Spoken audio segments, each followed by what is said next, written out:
종교개혁자 마틴 루터는 대학과 대학원에서 문학을 공부했습니다. 그리고 부모님의 말씀을 따라 법률가가 되기 위해서 법학을 공부했습니다.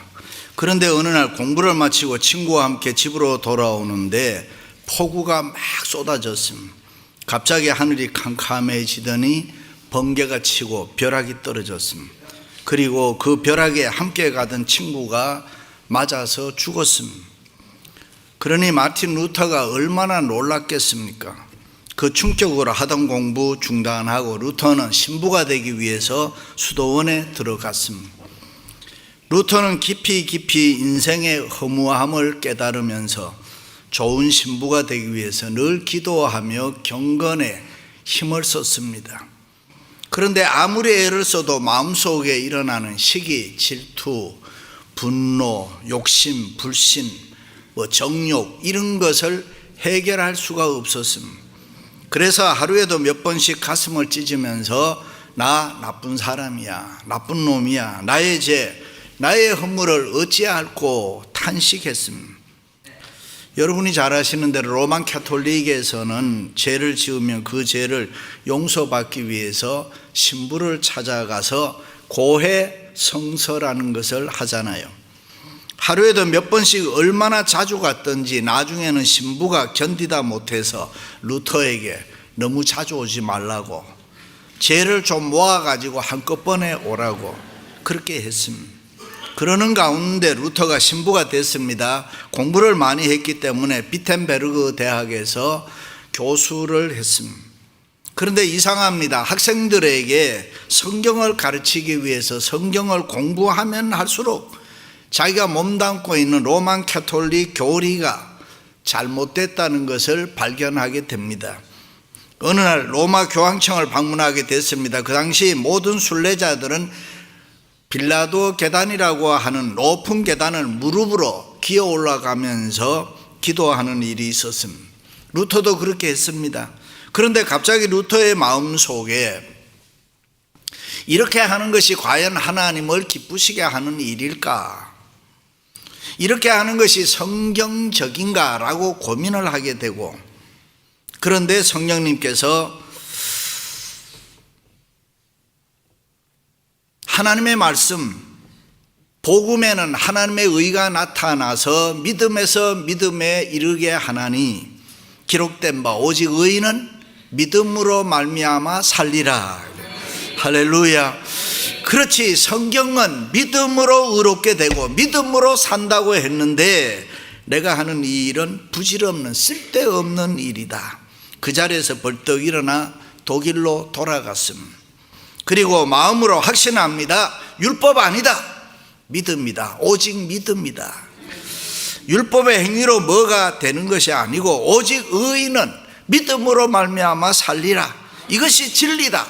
그 확신을 가지고 학생들을 가르쳤습니다. 그 무렵 로마에는 베드로 성당을 짓고 있었습니다. 건축비가 모자랐습니다. 교황 레오 10세는 부족한 재정을 충당하기 위해서 소위 그 유명한 면죄부, 죄를 용서받는다는 속죄표를 팔았습니다. 면죄부를 사면 심지어 여러 개가 있는 영혼도 천국으로 옮겨진다는 것입니다. 루터는 그것을 보고 도저히 있을 수 없는 일이라고 생각을 했습니다. 자기가 가르치고 있는 대학 정문에다가 면죄부는 성경적이 아니다, 하나님 기뻐하시는 일이 아니다 라고 95계절로 조목조목 나누어서 항의를 했습니다. 95계절로 나누어져 있지만 크게는 세 가지입니다. 첫째가 오직 믿음이다 그래요. 인간은 면죄부로 죄 용서함 받을 수도 없고 면죄부로 구원받는 거 아니다. 예수 그리스도를 믿음으로 죄 용서함 받고 구원받을 수 있다. 믿으시면 아멘. 둘째는 오직 성경이다. 로만 가톨릭에는 성경이 최고의 권위가 아닙니다. 교회의 전통이 더 권위가 있었습니다. 교황의 말 한마디로 신앙의 표준을 삼았습니다. 루터는 그것이 아니다. 성경만이 신앙과 행위의 유일한 표준이 된다는 것입니다. 믿습니까? 그래서 성경을 독일어로 번역하게 되는 것입니다. 그리고 세 번째가 오직 예수다. 하나님과 우리 사이에 교황이나 신부가 중간에 들어서면 안 된다는 진리입니다. 하나님과 우리 사이에는 오직 중보자 되시는 예수 그리스도 밖에는 없다고 항의를 했습니다. 이렇게 되자 이 루터의 사상에 동조하는 사람들이 여기저기서 많이 일어났습니다. 그리고 그 개혁운동은 전 구라파를 점령하게 되고 퍼지게 되는 것입니다. 그렇게 해서 생겨난 것이 프로테스탄트, 우리가 믿는 개신교입니다. 할렐루야. 그렇습니다. 우리 인간들이 아무리 바르게 살아도 하나님께서는 그 의를 인정해 주지 않습니다. 하나님의 의와 사람의 의는 근본적으로 다르기 때문에 어느 날 예수님께서 세례 요한을 크게 칭찬해 주었습니다. 여자가 낳은 자 중에 세례 요한보다 더 큰 자가 없다라고 했습니다. 대단한 칭찬입니다. 사실이지 세례 요한 의로운 사람 아닙니까? 그는 철학과 목적, 믿음과 신앙이 아주 뚜렷한 사람입니다. 그는 육신적인 삶에 목표를 두지 아니하고 하늘의 소망을 두고 청빈하게 살았습니다. 높은 곳에 뜻을 두고 산 의로운 사람이었습니다. 그런데 얼마 뒤에 세례 요한을 칭찬한 예수님께서 이런 말씀을 또 합니다. 그러나 저 천국에 가면은 지극히 작은 자라도 세례 요한보다 크다라고 했습니다. 그렇습니다. 이 땅에서 보면은 세례 요한이 참으로 의로운 사람이나 그러나 하늘나라에 가면은 지극히 작은 자라고 하더라도 세례 요한보다가 크다는 것입니다. 도대체 이게 무슨 말씀입니까? 하나님의 의와 인간의 의는 근본적으로 다르다는 것입니다. 그렇다면 하나님의 의는 뭡니까? 믿음입니다. 오직 믿음입니다. 복음에는 하나님의 의가 나타나서 믿음으로 믿음에 이르게 하나니, 믿으시면 아멘. 처음 시작도 믿음이고 마지막도 믿음이라는 것입니다. 우리 인간들이 율법으로 이룰 수 없는 의, 우리가 인간들이 이룰 수 없는 성경의 의, 예수 그리스도를 믿음으로 인정받게 된다는 것입니다. 그래서 바울은 내가 가진 의는 율법에서 난 것이 아니요 오직 예수 그리스도를 믿는 믿음으로 말미암은 것이니라. 아브라함이 하나님을 믿음에 이것이 저에게 의로 여기신 바 되었느니라. 믿으시면 아멘. 그렇습니다. 우리가 율법의 행위로 우리가 잘난 것으로 의롭다함을 받는 것이 아닙니다. 하나님을 믿는 그 믿음으로 말미암아 하나님께서 우리를 의롭다고 인정해 주시는데 그것이 복음에 나타난 하나님의 의인 것입니다. 믿으시면 아멘. 그것은 율법적 의가 아닙니다. 은혜적인 의입니다. 인간적인 의는 내가 누구에게 100데나리온을 빌려왔으면 100데나리온의 빚을 갚아야 하는 것이 바로 인간적인 의입니다. 그러나 하나님의 의는 100데나리온이 문제가 아니라 1만 달란트의 빚이라고 하더라도 몽땅 은혜로 탕감해 주는 것이 하나님의 의인 것입니다. 믿습니까? 그렇습니다. 우리는 나 자신이 추워라도 내가 다른 사람보다 낫다라고 생각하지 마시기를 바랍니다. 우리가 아무리 바르게 잘 살아보려고 해도 쉽게 넘어지는 것이 보통 인간들입니다. 그러므로 우리는 오직 믿음 붙잡고 살아가야 돼요. 오직 믿음으로 살아가야 될 줄로 믿습니다. 할렐루야. 인천 상륙 작전에 메가더 장군은 신앙의 사람이었습니다. 어떤 환경 가운데서 항상 그는 믿음으로 살았습니다. 6.25 전쟁 때 국군이 공산군에 밀려서 낙동강까지 후퇴한 적이 있습니다. 그래도 그는 비관적인 말을 절대로 하지 않고 믿음으로 살았기 때문에 하나님이 우리를 도와주시면 우리는 이길 수 있다라는 그런 믿음으로 살았습니다. 그리고 승리를 확신했습니다. 그렇습니다. 이 세상에서 가장 복된 사람이 누구입니까? 오직 믿음으로 사는 사람입니다. 반대로 불쌍한 사람은 믿음 없는 사람입니다. 어릴 때는 누구나 부모를 믿고 살아야 합니다. 그래서 어머니가 좋다고 하면 좋은 것이고 어머니가 나쁘다고 하면 나쁜 것입니다. 아버지가 맞다고 하면 맞는 것이고 아버지가 틀리다고 하면 틀린 것입니다. 그런데 꼭 반대로 생각하는 아이들이 있습니다. 불쌍하죠. 그렇습니다. 부모의 말을 온전히 액면 그대로 믿을 수 있는 아이가 복된 아이고 정상적인 아이인 것입니다. 그렇습니다. 우리가 믿는다는 것이 얼마나 중요합니까? 믿음이 우리의 삶을 디자인하고 우리의 삶을 만들어가는 것입니다. 때로는 믿음이 지혜를 주고 용기를 주고 때로는 사랑을 하게 합니다. 그렇습니다. 우리의 삶의 원동력이 뭐냐? 믿음입니다. 믿으시면 아멘. 하나님으로부터 온 믿음이 없이는 아무것도 성립되지 않습니다. 믿음이 없이는 아무것도 우리가 이룰 수 있는 것이 없습니다. 머피의 법칙이 그렇지 않습니까? 안 된다, 잘못된다, 깨진다, 실패한다, 뭐 그런 부정적인 생각과 말을 하면은 반드시 그렇게 된다는 것입니다. 그러므로 우리의 생활에서 가장 중요한 게 뭐냐? 믿음입니다. 그런데 이 믿음에는 두 가지가 있습니다. 하나는 율법적인 믿음이 있고 하나는 은혜적인 믿음이 있습니다. 여기 율법적인 믿음이란 하나님의 공의, 심판, 하나님의 말씀을 믿는 겁니다. 액면 그대로 성경 말씀을 믿는 것입니다. 심는 대로 거둔다는 인과보응의 법칙을 믿는 것입니다. 혹내가 남의 마음을 아프게 했으면 나도 마음이 아파야 되는 것입니다. 내가 남을 속였으면 내가 속임을 당해야 되는 것이 당연한 것입니다. 내가 불효했으면 내 자녀도 나에게 불효를 하는 것이 마땅하다, 그렇게 생각하는 믿음입니다. 또 하나는 은혜적인 믿음입니다. 하나님의 사랑과 은혜를 믿는 것입니다. 우리가 예수 믿고 오늘 이 자리에 예배할 수 있는 것은 예수 그리스도의 십자가의 사랑, 십자가의 은혜인 것입니다. 오늘 내가 사는 것은 하나님의 긍휼입니다. 하나님의 자비입니다. 하나님의 은혜입니다.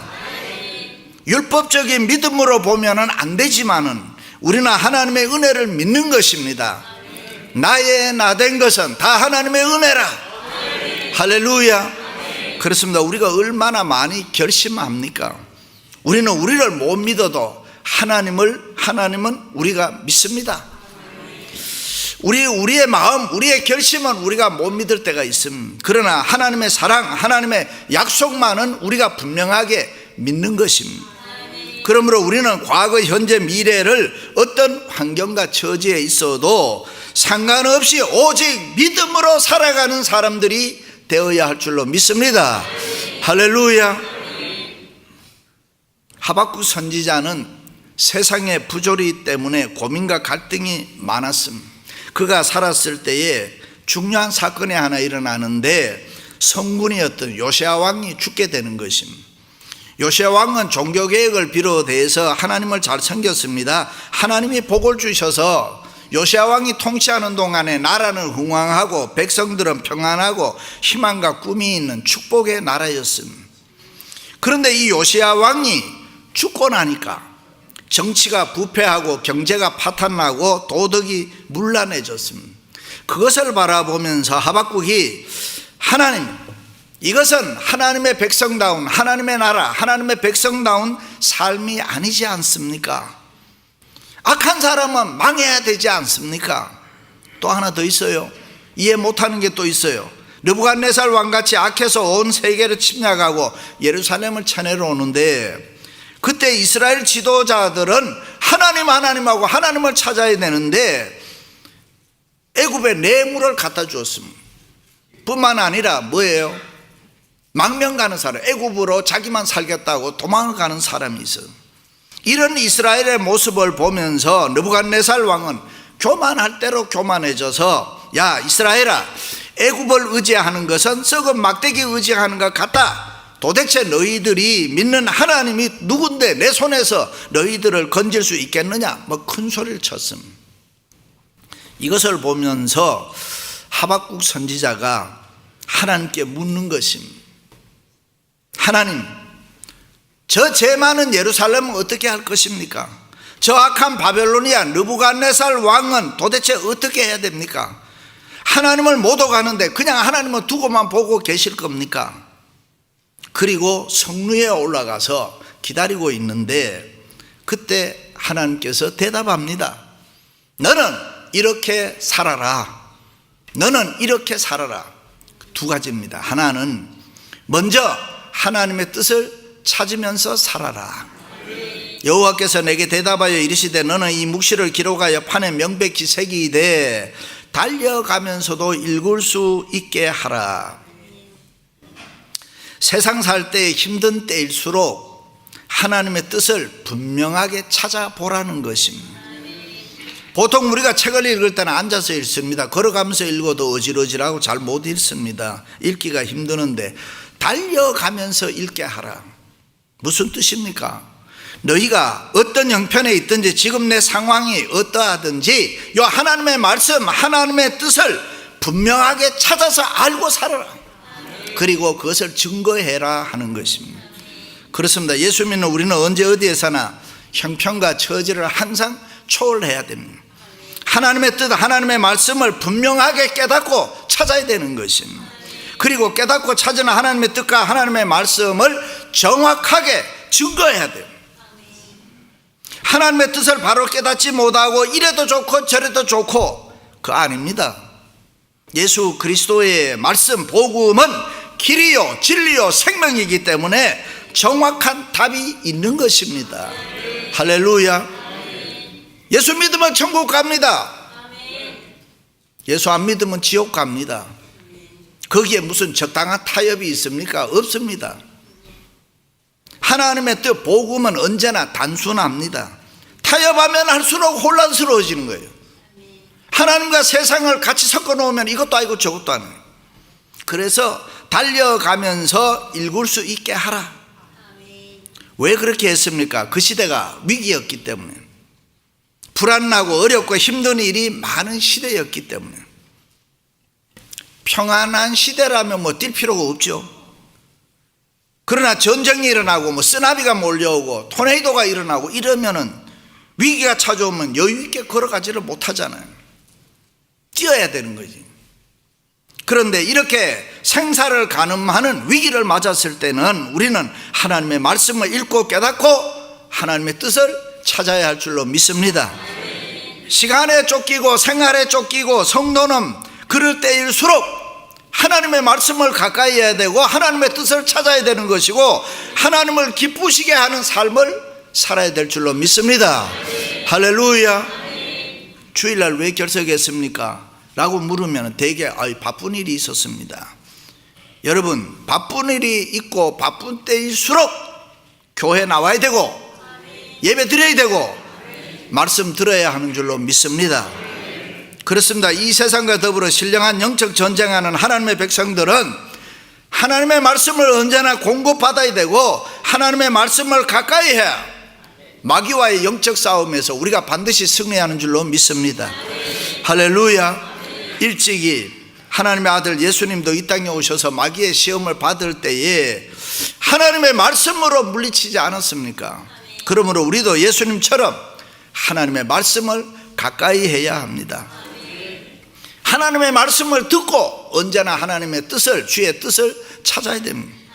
우리가 하나님의 말씀을 들을 때 우리에게 힘과 능력이 생겨나는 것입니다. 말씀을 들을 때 자기가 부정되는 것입니다. 하나님의 말씀을 가까이 하지 않으면, 하나님의 말씀을 읽고 듣지 않으면 하나님의 뜻을 모릅니다. 찾을 수가 없음. 시험이 있고 환난이 만나면 바람에 나는 겨와 같이 흔들리게 되어 있습니다. 그렇습니다. 아무리 건강한 사람이라고 하더라도 밥 안 먹고 며칠만 굶어봐요. 마찬가지입니다. 성도가 하나님의 말씀을 먹지 않으면 영적 빈곤 상태가 찾아오는 것이고, 성도가 하나님의 말씀을 먹지 않으면 마귀가, 사단이 밀가부르듯이 한다. 이렇게도 까불고 저렇게도 까불고 이렇게도 치고 저렇게도 치고 그러면 넘어간다는 거예요. 그러나 말씀이 충만한 사람, 하나님의 뜻이 분명한 사람, 모든 것 다 좌우로 치우치지 않습니다. 사람을 초월합니다. 세상을 초월합니다. 하나님의 거룩한 뜻을 찾아서 복되게 살아가는 줄로 믿습니다. 할렐루야. 또 하나는 비록 더딜지라도 기다리라는 것입니다. 이 묵시는 정한 때가 있나니 비록 더딜지라도 기다리라. 지체하지 않고 반드시 응하리라. 믿으시면 아멘. 세상의 모든 것은 우연이 없습니다. 다 하나님의 정한 때가 있습니다. 하나님의 시간표가 있습니다. 그러므로 힘들고 어려워도 우리는 믿음으로 기다리면 돼. 우리 안에 우리 인생에 중요한 문제들 있죠. 가정 문제, 자녀 문제, 건강 문제, 사업 문제, 직장 문제, 신분 문제. 사람의 생각으로는 그때가 더딜지라도 하나님의 시간표, 하나님의 때가 있습니다. 믿으시면 아멘. 그때를 믿음으로 사는 사람은 더딜지라도 기다려야 돼요. 하나님의 때가 아무리 더딜지라도 우리는 오직 믿음으로 기다리면서 살아야 돼요. 그런데 오늘 믿음으로 산다고 하는 크리스찬들 중에도 보면은 세상에서 조그마한 일 하나 생겨도 예수 믿지 않은 사람보다 더 걱정하고 더 염려하고 더 호들갑을 떨고 더 어쩔 줄을 모르고 그런 사람이 있습니다. 그러나 믿음으로 살아가는 사람들은 절대로 그렇게 살면 안 돼. 아무리 어려운 일을 만나도 우리가 알거니와 하나님을 사랑하는 자, 그 뜻대로 부르심을 입은 자들에게는 모든 일이 합력하여 모든 일이 네트워킹하여 선을 이루느니라. 일찍이 전도서 기자는 범사의 기한에 있고 천하 만사가 다 때가 있나니 그러므로 시편 기자는 여호와 앞에 잠잠하고 참고 기다리라. 왜 기다려야 됩니까? 하나님이 작정하시고 계획하신 모든 일은 하나님이 정하신 때가 되면은 반드시 이루어지기 때문에. 그런데 하나님의 정하신 때 하나님의 응답을 기다리는 동안에 원수 마귀는 우리를 그냥 안 둬. 계속 흔들어 자꾸 의심하게 하고 불신하게 하고 하나님의 자녀지만 하나님을 원망하게 하고 하나님 앞에 불평하게 하고. 그러므로 성도는 기다리는 동안에 근신하고 깨어 믿음 위에 굳게 서서 소망을 가지고 살아야 합니다. 지금 당장 무슨 응답이 없다고 해도 의심하지 말고 믿음 가지고 말씀 위에 굳게 서서 기다려야 됩니다. 특별히 힘들고 어려운 때일수록 고난과 고통과 아픔과 눈물이 있을 때일수록 소망 가지고 하나님 바라보며 믿음으로 살아야 할 줄로 믿습니다. 할렐루야. 일찍이 의인 욥이 고백했던 것처럼 내가 가는 길을 그가 아시나니 그가 나를 단련하신 후에 내가 순금같이 나오리라. 내가 그의 입술의 명령을 어기지 아니하고 정한 음식보다 그의 입의 말씀을 귀히 여기고 그는 뜻이 일정하시니 누가 능히 돌이키랴. 그런즉 내가 작정하신 것을 이루실 것이라. 할렐루야. 우리가 신앙생활하면서 가끔 낙심하고 좌절합니다. 불신하고 의심할 때가 있습니다. 하나님이 정말 계시는가? 하나님이 계시다면 왜 나를 안 도와주시는가? 왜 그런 생각을 합니까? 믿음으로 기다리지를 못해서 그렇습니다. 응답이 늦는다는 것은 내 쪽의 생각이지 하나님 쪽의 생각은 아니잖아요. 그러므로 비록 더딜지라도 기다리라. 우리는 많은 부분에서 이 기다린다는 것을 잊어버리고 살 때가 많습니다. 열심히 기도해놓고 응답의 기다림이 없습니다. 그래서 응답이 돼도 기도해서 이루어진 줄로 몰라요. 기다리는 걸 안 했기 때문에. 우연히 그냥 된 줄로 알아요. 아니면 자기 능력으로 운이 좋아서 된 줄로 알고 교만해지는. 하나님 앞에서 기도해서 됐는데 기다림이 없으니까 응답이 있을 때에 잊어버리는 거예요. 기다림은 우리의 믿음이요 순종이요 우리의 힘이요 능력이요 소망이요 응답입니다. 할렐루야. 말씀 위에 굳게 서서 불신의 의심을 물리치시기를 축원합니다. 그렇습니다. 때로는 사람의 생각으로는 더딜지 몰라도 하나님은 때가 있습니다. 그러므로 우리는 서두를 필요 없어요. 속상해할 필요도 없어요. 두려워할 필요도 없어요. 내 인생의 문제, 사업 문제, 자녀 문제, 가정 문제 다 하나님의 때가 있는 줄로 믿습니다. 할렐루야. 우리가 믿음으로 기다리면 반드시 축복의 시간이 우리에게 찾아올 줄로 믿습니다.